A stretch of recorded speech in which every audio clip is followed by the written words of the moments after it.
व माझ्या परीण भगिनी व माझ्या मैत्रिणींनो, आज मी आपल्यासमोर भारतातील पहिल्या शिक्षिका, समाज सुधारक आणि स्त्री शिक्षणाच्या जननी सावित्रीबाई फुले यांच्याविषयी थोडेसे मनोगत व्यक्त करत आहे।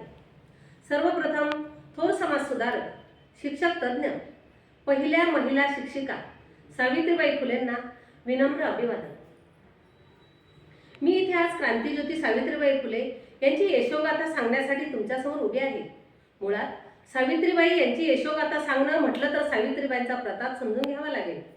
सावित्रीबाईंना कसं समजून घ्यायचं हा विचार जेव्हा माझ्या मनात येतो तेव्हा मी विचार करते की सावित्रीबाईंचा जन्म झाला, सावित्रीबाई शिकल्या हे बोलायला फार सोपं, परंतु त्यांनी कुठल्या परिस्थितीत शिक्षण घेतलं हे जर आपल्याला समजले तरच खऱ्या अर्थाने सावित्रीबाई कोण होत्या हे आपल्याला समजले।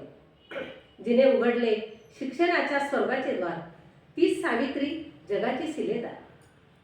सावित्रीबाई यांनी अज्ञानाचा घनघोर काळोख नष्ट करण्यासाठी व ज्ञानाचा प्रकाश प्रत्येकाच्या जीवनात आणण्यासाठी एका क्रांतिज्योतीने जीवनाचे रान केले।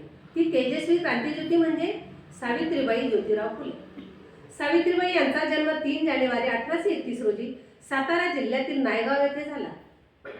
त्यांच्या आईचे नाव लक्ष्मीबाई व वडिलांचे नाव खंडोजी नेवासे पाटील यांच्या घरी झाला। अवघ्या 9व्या वर्षी सावित्रीबाईंचा विवाह झाला। त्यावेळेला लहान वयातच लग्न व्हायचे, याच्या बरोबर झाला। शिक्षणाशिवाय तरुणपण नाही हे ज्योतिरावांना समजले की स्त्री शिक्षण हे आवश्यकच आहे, स्त्रियांनी शिक्षण घेतलेच पाहिजे हे ज्योतिरावांच्या लक्षात आलं।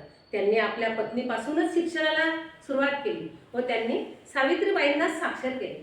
त्या काळात स्त्रियांना उंबरठ्याबाहेर पडण्यास मनाई होती, चूलमूल सांभाळा हे स्त्रियांचे विश्व होते। अशा काळात त्यांनी सावित्रीबाईंना शिक्षण दिले व त्यांना शिक्षणामध्ये खूपच तज्ञ केले। शिक्षणाचे महत्त्व सावित्रीबाईंना समजले तेव्हा त्यांनी 1 जानेवारी 1848 साली पुण्यातील भिडेवाड्यात मुलींची पहिली शाळा सुरू केली। समाजाने स्त्री शिक्षणाला खूपच विरोध केला। त्यांनी स्त्री शिक्षण, सती प्रथा, बालविवाह, विधवा विवाह, जातीभेद अशा अनेक क्रूर प्रथांना त्यांनी विरोध केला, परंतु ज्योतिरावांना त्यांनी खंबीरपणे साथ दिली। ज्योतिबा, विधवा, अनाथ यांचे आश्रम त्यांनी सुरू केले ज्योतिबांनी। हे सर्व करत असताना समाजाने त्यांना खूप त्रास दिला।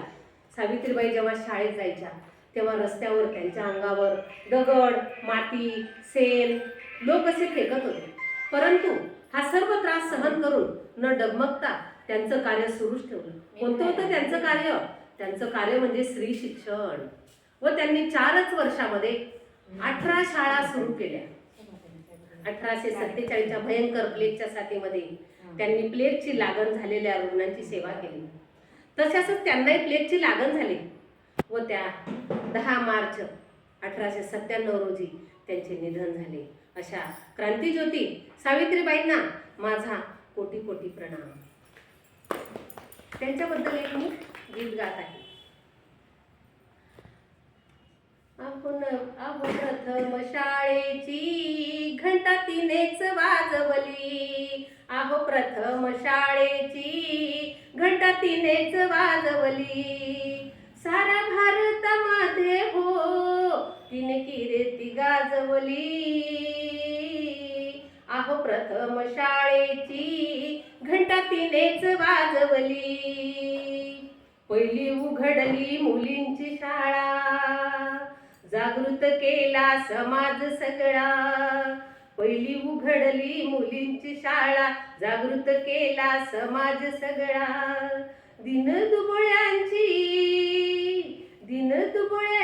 झाली हो माऊली, अहो प्रथम शाळेची घंटा तिनेच वाजवली, अहो प्रथम शाळेची घंटा तिनेच वाजवली, समाजाला दिने हे ध्यान, अशी ती दिनांची झाली हो माऊली, समाजाला दिले ध्यानाची सावली, अशीच ती दिनांची माऊली, धन्य ती